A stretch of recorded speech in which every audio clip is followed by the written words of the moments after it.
The April 2026 Photoshop update just gave the Actions panel a massive makeover. If you have no idea what the Actions panel even is, then go ahead and watch this video first. It's linked in the description. If you do know what it is, go ahead and forget everything you learned, because this is the new Actions panel. Open it by going to Window, Actions. There's a search box to search for a specific action, and there are two tabs, Essentials and Yours. Yours is basically all the default actions, plus your own custom recorded actions and third-party imports. But the Essentials tab is what you want to check out. It's just a list of pre-recorded actions. As you can see, some actions have this icon on the right side. That means you can hover over the action without clicking to see a live preview of it. So I just hovered over Auto Color Balance to see a quick preview, and you might need to wait a little bit for it to process, but here's the result, before and after.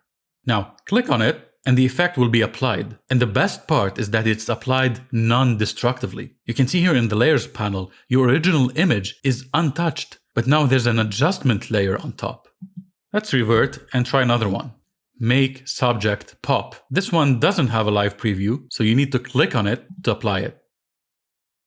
And just like that, Photoshop added two groups of adjustment layers. Each one has its own mask, one for the background adjustments and another one for the subject.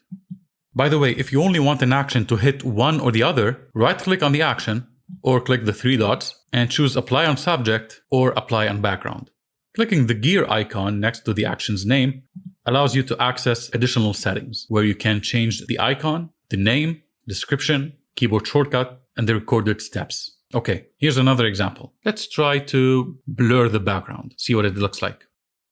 And done. Photoshop put the dog on its own layer and filled the background and blurred it without even touching the original layer.